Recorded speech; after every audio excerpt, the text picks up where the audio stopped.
Well, hello, everyone. My name is Heather McCammond Watts. I am the Manager of Youth Services at the Deerfield Public Library. And this session is Parent Cafe Raising Race Conscious Readers. And I'm going to introduce to you my partner, Christina Bueno. Hi, I'm Christina Bueno, and I am the Youth Programming Coordinator here at the Deerfield Public Library. Awesome. And my pronouns are she, her. And I like to announce my pronouns at the beginning because it's important to normalize announcing pronouns. It does a couple things. It raises awareness, but really importantly, it protects transgender people. And so that is what we are doing here at the library. We are all adapting to that and announcing our pronouns, but it is always optional for whomever feels comfortable. Okay, so couple of guidelines for this presentation. One is please make yourself uncomfortable. This came from Christina. This is a really fantastic idea, which is that when we talk about race, and especially when we're talking about racial issues with children, as adults, we sometimes feel very uncomfortable. We aren't trained in how to do that. Uh, and we didn't learn it from our parents. So this is a way for us to help you help your kids or your students or your community by having these difficult conversations and being okay with feeling a little uncomfortable but proceeding anyway. The other thing is there's not a lot of closure. There's no cut and dried, suddenly you're done. This is an ongoing conversation with your children and an ongoing reflection with yourself for a lifetime. Cultural literacy is a lifelong process, and we are all learning and growing together in awareness of each other. Next, listen deeply for understanding. This is one of the most important things when we're talking about racial issues. Particularly, I am a cis het white woman.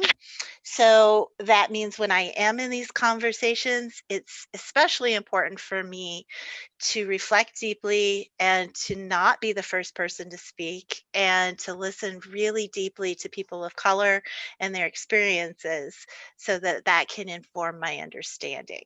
And that dovetails into taking the lead from BIPOC people. BIPOC stands for Black, Indigenous People of Color. The BI was added recently, I believe.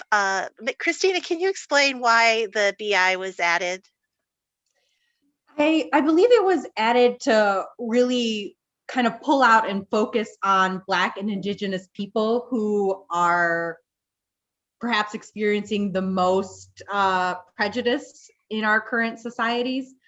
Um, Yeah, and to really point out that Black and Indigenous people are, well, all people of color are going to have different experiences. They're not, even though they're all people of color, they don't all have the same experiences.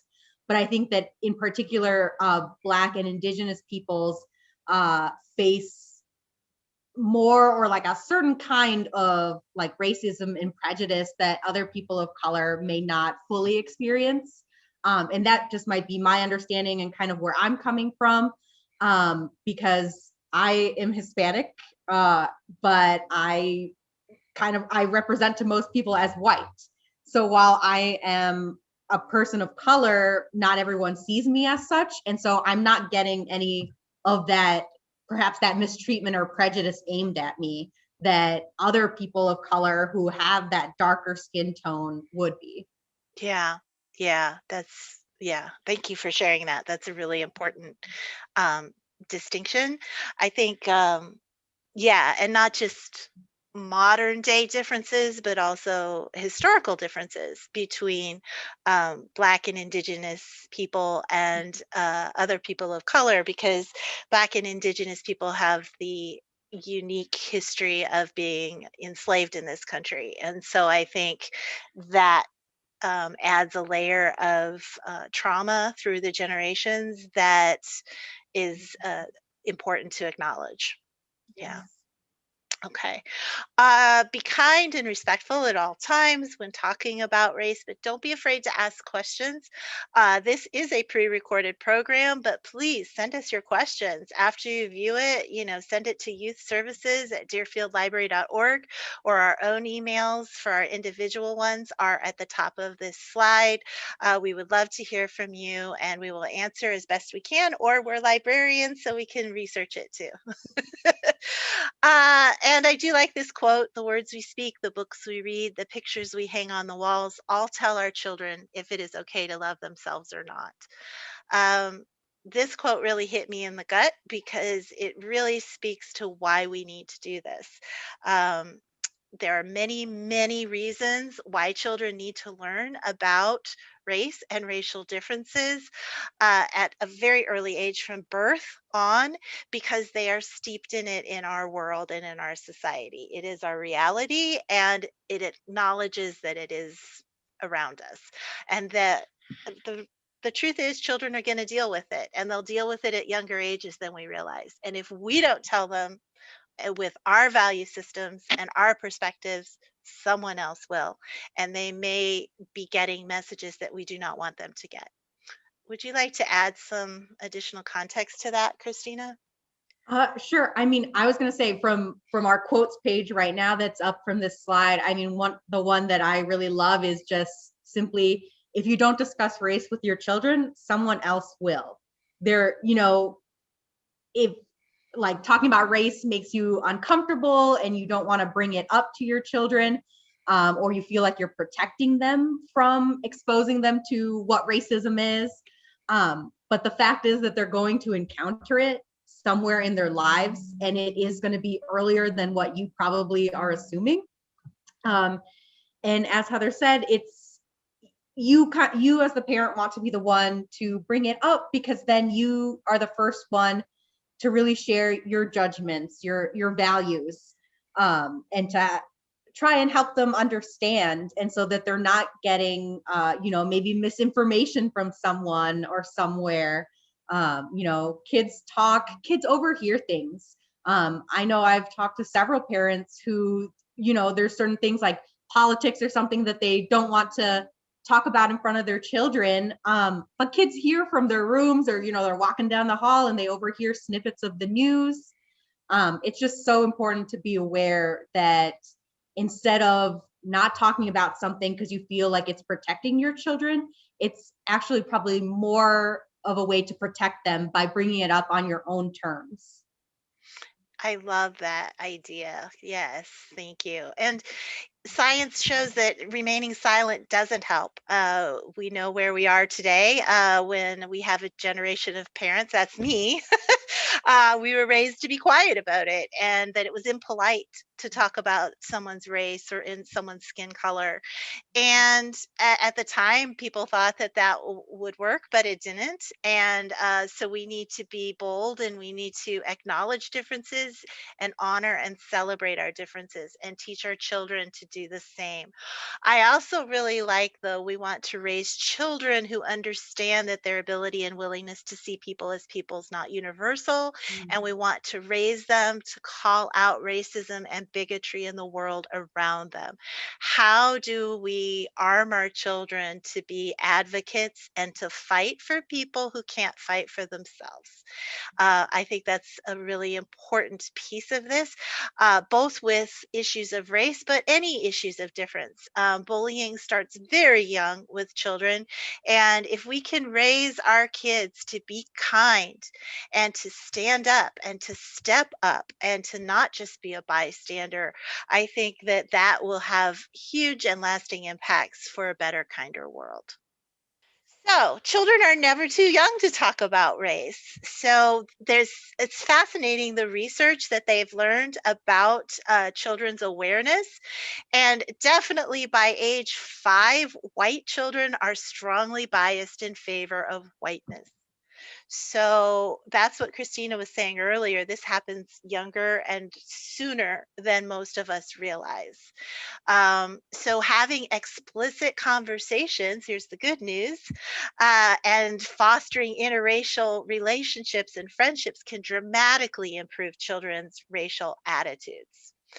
So if we say nothing and we just hope it takes care of itself, it doesn't. But if we address it and share books and resources and media with children that foster racial understanding and cultural literacy, we can move the needle on this one. And we can make a difference in children's attitudes moving forward. So talk early, talk often. There's many opportunities to do so, even unexpected ones. And of course, story time's a great place to start the conversation using a book. If you don't have your own words, that's okay. There are plenty of authors that have wonderful words that you can use. So that is what we are talking about today is building the cultural literacy from birth. And there are age appropriate books for each stage of this racial awareness journey. And we are going to cover some of our favorites. So, first, let's talk about what do you say when you're reading one of these books that we recommend? What kinds of conversations are you going to be having? Well, first of all, you want to help them develop a vocabulary. You want them to be able to describe differences among people around the world, and you want them to be able to describe those differences honestly, yet respectfully and kindly. So give them the words to do that. This came up seriously just the other day in a story time. I was talking to kids. We were talking about friendships. I suggested that to make a new friend, you might want to point out something that you like about them. So it's good to give them a compliment to make a new friend. So I gave them an example. I said, "Hey, I like your smile. You have a very nice smile." And another kid who was 5 said to the other child, "I like your skin." And it was super interesting Mm. because that is not something adults say very much, but you think about it from the perspective of a child and a smile and a mouth and skin, isn't that different? Right? So I honored what she said and I said, "Oh, you noticed the color of someone's skin. That's true. So and so has beautiful skin, and you have beautiful skin. And did you know skin comes in all different colors, just like hair? And it's fascinating how many different ways there are to be beautiful humans." So, just something like that can help a lot towards normalizing it and making it part of the conversation because it does come up. So, encourage kids to feature different races in their play and in their art. So, when you buy art supplies, make sure you buy those crayons that have different skin colors. And when you buy dolls, buy multiracial dolls as well to encourage different races in play and art. Um, and make a conscious effort to share books and music and games that have all different viewpoints and stories. We talk a lot about windows and mirrors. Do you want to talk about that, Christina? Sure. The whole concept of windows and mirrors, a mirror obviously reflects yourself, right? So having something that is a mirror of you is, let's say, like I have a doll or there's a character in a book that looks exactly like me. And it's obviously nice to see, right? I want to see myself in books and toys. I want to feel that instant connection of like, oh, they're just like me. And so that's super important for all kids of color, all kids in general. And then windows are you're not looking at yourself, you're not looking at your reflection, you're seeing other things. You're seeing into almost like this other world. You're seeing the outside world or the inside world. And that's looking at characters or whether they're in books or toys that look different from you. It's not reflecting you how you look or are. It's showing you something different. And that's equally important because you're looking out into the world. Our world is very diverse. It's getting more and more diverse every year. And so that's our reality. And that's something that is important for especially kids to be comfortable with and to experience. So no matter, and it doesn't really matter what community you live in. Currently, you could live in a very white neighborhood, white community. But the fact is that as your children grow older, you might move or they will go off to college or move somewhere else, and they're going to encounter people who are different from them all their life. And so that's another reason of starting early is that, yeah, no matter where you're currently at, doesn't mean that that's what they're going to encounter their whole entire life. Yeah, absolutely. And that dovetails nicely into this idea of fostering interracial friendships and playgroups, like making a concerted effort to seek out lots of different friendships. And if you live in an all white community, you can go to a park in another community that is more diverse, and your kids will find friends. They will find playmates immediately in a park. So that's one tip on how to do this consciously and to introduce your kids to children with different perspectives and different experiences. Um, and you can ask open-ended questions. So it's really important when children bring up racial issues, our reaction not to be like, "Ah!" or to freeze, but to reflect and say, huh, that's interesting. Or I wonder why you think that. Or what if this were to happen instead? Things like that. So, an example of that would be I wonder what it would be like that if every book on your bookshelf featured only white children and you were a person of color. How would that feel? That's a great question to ask kids and just have the conversation. And also to start by focusing on positive portrayals because when children love something or fall in love with it, they want to protect it. And I learned this when I went to the Brookfield Zoo and the Hamill Family Play Zoo. They had signs up saying, if we want children to protect the earth and to protect animals in the environment, first they have to fall in love with it. And how do they fall in love with it? By play. They play and they feel very intimate with animals and with the environment around them. Same goes for children of color and white children. Like if you have a friend who is a person of color, you want to protect that friend. It's really, or if you have a book character who is a person of color, you feel close to them, and you want to protect them and you want to understand them. And so I think that's really, really important. Yes, for sure. I know for me, I've always, if there's a character in a book or a TV show that I really love, like, yeah, I will fight anyone who says something against them. I'm like, no, they're my best friend. Exactly. Yeah. Exactly. So here's some wonderful picture books we are recommending. There are so many, it was hard to narrow it down, but I wanted to talk about a few of these. Um, One of them, Jabari Jumps, is a very large picture book with just beautiful illustrations. And it's about a kid learning to jump off of the high dive for the first time. So it's a universal experience that most children have, which is that fear of doing something new. And you want to do it, but yet you don't want to do it and you're scared. So it's about that internal dialogue, and it does feature a young Black boy who eventually conquers the water and comes out victorious, and it's just so wonderful.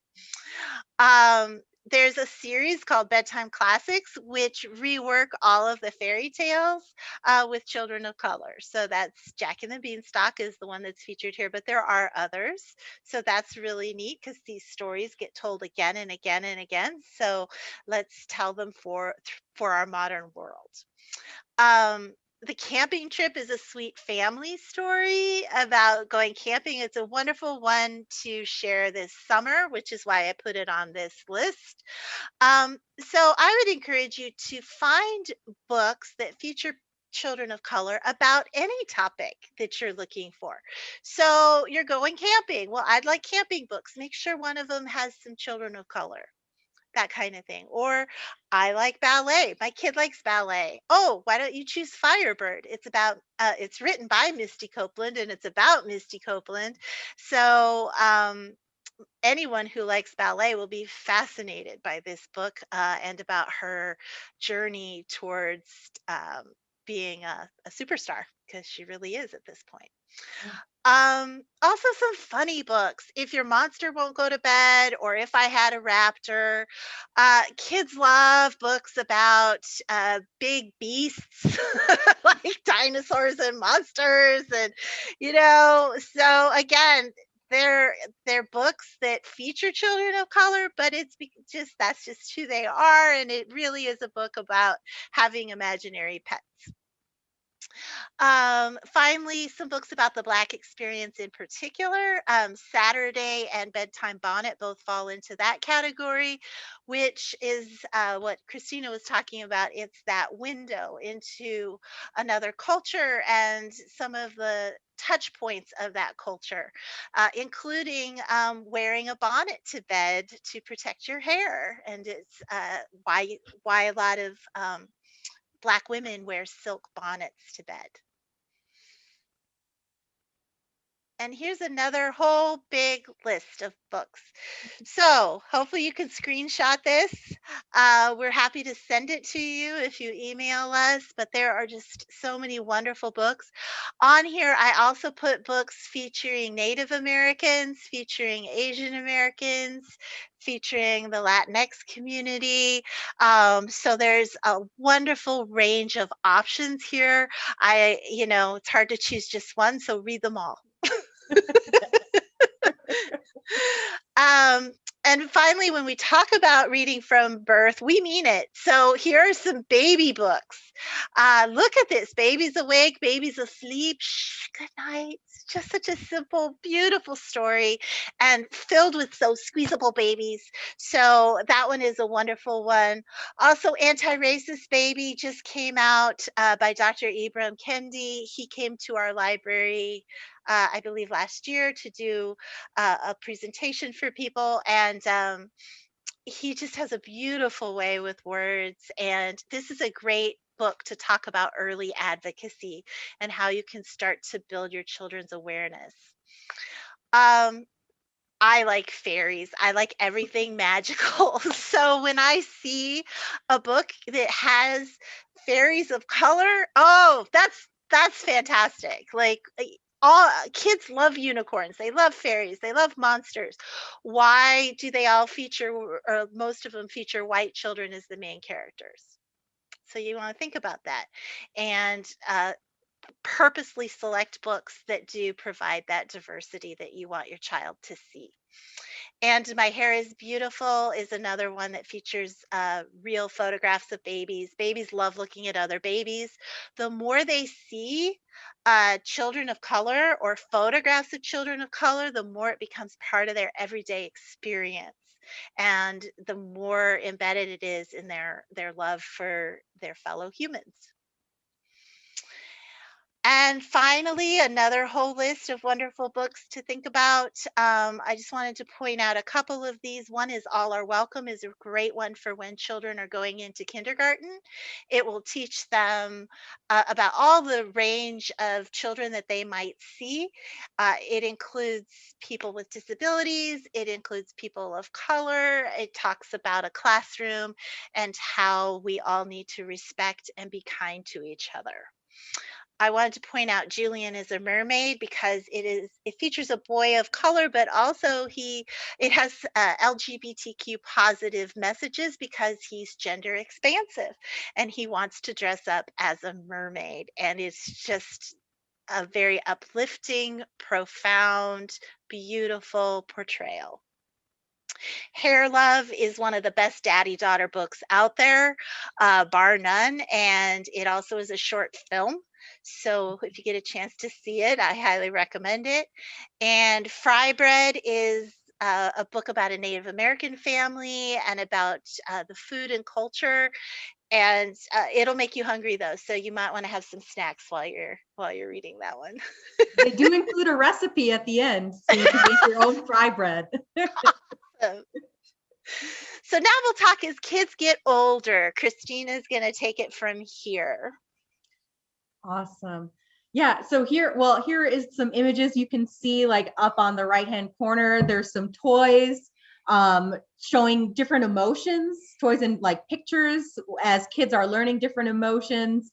Obviously, that's an opportunity to also show kids of all different shapes and colors. Um, Something that you can be aware of as you're kind of looking at toys, or like those kind of social emotional toys, is to make sure that there's a variety in terms of not all the white looking kids are like happy and excited, are like the more positive uh, descriptors or adjectives.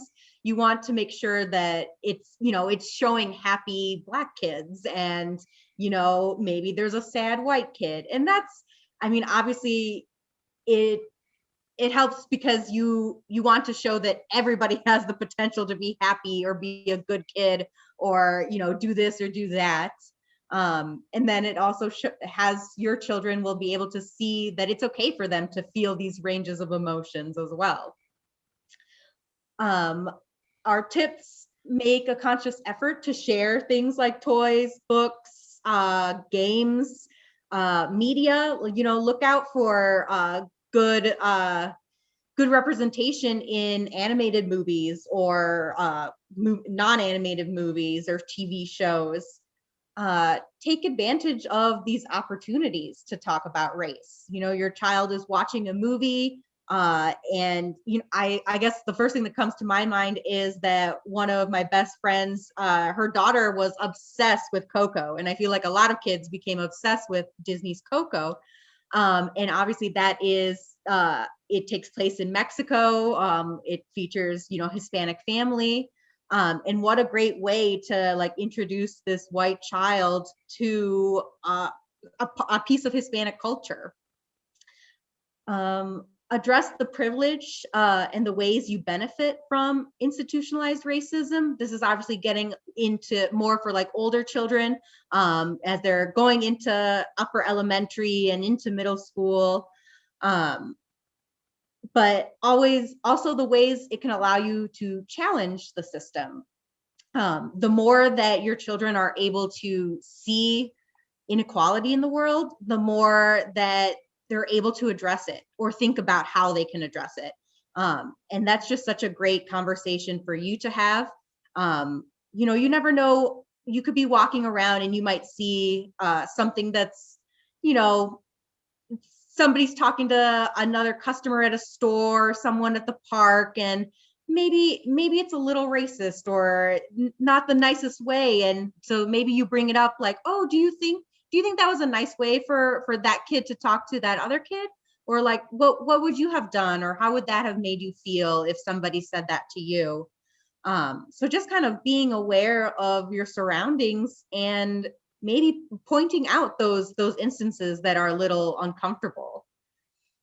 um, I guess that's going into teaching your children to be upstanders for their peers, to teach them that when they do see somebody being bullied, or left out, you know, all forms of ways of being bullied, that they'll say something, that they'll stand up for their fellow classmates, whether or not those are their close friends or not. You know, that's a moment for you to maybe suggest that they reach out to that child in their class and see if they have something in common, to become better friends. It's important also to remember, I think, that being a good ally doesn't mean rushing in to save the day every time. There's definitely kind of a fine line of standing up for your friends and fellow people, while also not kind of turning everything about you in a way, or seeing yourself as like the white savior, that somebody else needs you to stand up for them. So it's, and what's really great is some of the books that we'll talk about kind of show that, or help you and your child to think through more of like what it means to be a good ally. Finding ways to volunteer as a family with diverse nonprofits is such a great way to spend time as a family, to give back to communities, and to teach your family or expose them to people of different races, of different religions, and just ways of life. I know the first thing that comes to mind is like a soup kitchen or homeless shelter. You see people of all different kinds at the shelters, and that's just like a really nice way to give back and to really introduce your children to diverse people. Lots of diversity, because not just like, race diversity, but also, talking about poverty. Supporting diverse artistic creators and businesses. There's been a big push the last couple of years of support, and I guess especially too with COVID, supporting smaller businesses, and specifically those that are run by people of color. There's of course lots of ways to purchase things online, like Etsy. You can see all sorts of different creators and find almost anything that you could possibly be looking for of any style. But also a lot of local, like, community groups will also have like a list of what businesses are, small business owners, and whether they're run by people of color. So it's just something that you could be looking out for or aware of. If you move to a new area and you're looking for groceries, or to, I don't know, go buy hardware, maybe look up to see what businesses are in your area, and maybe instead of going to like the big box stores, you find a smaller one that is run by maybe by a family, a person of color. As Heather said, fostering interracial friendships is important. And I think I mentioned before, as they're standing up for someone or recognizing that someone's being bullied at school, that's a moment where they can step in and really reach out to their fellow classmates. Now we'll go into books for ages 7 to 12. Here is our giant list. So time for a screenshot, or feel free to email us, as Heather said, and we can send you the list or send you all of the lists as well. There's a ton of books. Here's just a few that stood out to me, and that kind of represents different ways to almost approach this topic. The two middle ones, Let's Talk About Race by Julius Lester, and The Talk, Conversations About Race, Love, and Truth, edited by Wade Hudson and Cheryl Willis Hudson. Both of these are nonfiction books. What's really great about them is that they are written or edited by people of color. So you kind of get that firsthand knowledge, firsthand perspective. And the other thing that's really great about them is that they are written for youth. They're written to be kid friendly, and fairly easy to understand. This is also really great for adults to start with too. If this is a topic that you're really uncomfortable with and you don't know where to start with your own children, you wouldn't be able to even talk about it with another adult or think it through yourself, look for these nonfiction kid books, because they do explain things in a way that people of all ages should be able to understand, and really lay everything out, in an easy way to digest. We have Meet Yasmin is a really great kind of like early chapter book series featuring Yasmin. She is a Muslim girl, I believe. Mm-hmm. Right, Heather? Okay. I couldn't remember if they expressly say it, but she's obviously a person of color. And it's just Yasmin doing everyday kid things. She's going on her kid adventures. But she has, her perspective as a kid of color. It's a way for your kids to see that all kids are pretty much the same, right? We all like those same things, imagination, those big monsters and dinosaurs, and going on outdoor adventures and just playing. The Proudest Blue is it's a gorgeous picture book. It's one of my favorite picture books because I just think the illustrations are phenomenal. And it is a story of hijab and family. And it is about two sisters. The older sister has reached the age in which, in her culture, she will put on a headscarf anytime that she leaves their home. And so it's about the first day of school. She's wearing her headscarf, and her little sister is there, and she overhears a kid making fun of her older sister, or, questioning like, why is she wearing a headscarf? And to the little sister, she sees this headscarf as the most beautiful thing. It's the most beautiful blue color she could ever imagine. And she thinks that her sister looks like a princess. And it's very hard for her to hear that other kids at the school don't see her sister the same way that she does.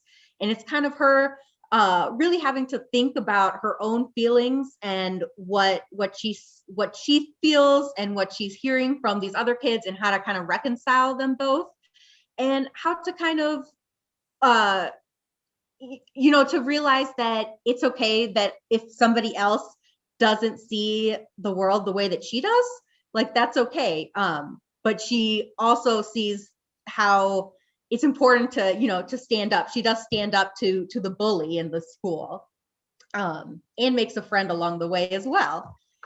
A Good Kind of Trouble by Lisa Moore Ramey, I think, Ramey. I did this book with a book club for, I think it's third to fifth graders, and we had such an amazing discussion. This book is about, the main character is always very worried about getting into trouble. She's a good student. She's not a troublemaker, and the idea of getting into trouble for anything really makes her nervous. But then it happens that at school, she gets in trouble because she starts wearing a Black Lives Matter armband, because her sister is very involved with wearing the armbands and going to protests. And so, she decides to wear an armband to school, and the school ends up saying that it's not allowed. And so she feels that nervousness of being in trouble, of like the school telling her that if she doesn't stop wearing it, she's going to be I think either expelled or at least get detention. But it's about her realizing that sometimes there is such a thing as a good kind of trouble. Being in trouble for certain things that you're standing up against racism and standing up for equality. That's something that it's almost worth getting in trouble for. And there's a good cast of different races who are her friends at school, or people she knows at school. And so it shows kind of their perspectives as they're kind of deciding, like, do we keep wearing these armbands or not? It was also a really great way to kind of introduce Black Lives Matter and talking about protests. Most of the kids in my book club were pretty aware already, especially because we had the book club, I believe, last fall. So of course, with everything going on last summer, then they had picked up on things. So it was nice to give them a chance to kind of talk about protests and what Black Lives Matter really was or stood for, and just kind of answer some of their questions. And finally, New Kid by Jerry Craft is a graphic novel. It's a really great graphic novel. It is about a kid who transfers to a practically all white school. It's like a kind of like a fancy private school. And it's him just kind of noticing these little microaggressions from, the white teachers or his fellow students. I think especially because he is a biracial child. So I forget which parent is what, but one of his parents is Black and one is white. And sometimes he presents completely as white to certain people. And so it's him finding his place not only in this school, but almost in the world in general, as identifying as biracial, and not really fitting into just one category of white and Black. So yes, this is the final slide of resources. Please take a screenshot of it. It includes a whole range. Here in library world, we need diverse books a lot when we're doing our diversity audits to make sure our collection is has the broad range of viewpoints and experiences. Also, the brown bookshelf is also really helpful in finding new books written by people of color. Also together with Dia, which is is in May, I believe. Is that right, Christina? Yes. Okay. Yeah. So Dia's a day of reading books, and it really celebrates Latinx culture and children's books, which is really what we're all about. The other ones are not necessarily book focused, but they do have broad application here. The Center for Racial Justice in Education, really good for teachers. American Indians and Children's Lit, oh, that is book focused as well. Embrace Race. Christina, you just finished a whole project with Embrace Race. Could you tell us a little bit about it? Yeah. So I was part of Embrace Race's new they did a story coaching training program. So I am one of their storytelling coaches. Where so it's a new project that we're hoping to collect stories that really shed light on different experiences surrounding race. So that's kind of my connection with them.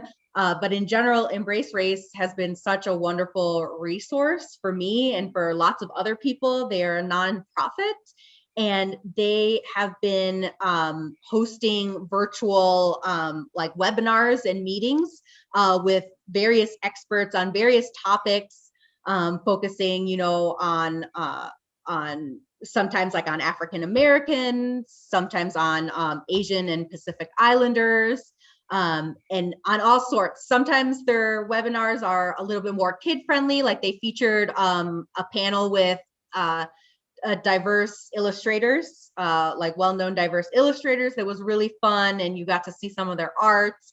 But then they also do so much more for parents and for educators specifically on how to talk to your children about these various topics. And yeah, so they're great. They do have connections with like recommending books as well and other resources. Wonderful, thank you. Yeah, and the Conscious Kid is similar to that too, and it has very specific actions that families can take, as well as information on how to help younger kids understand racial issues.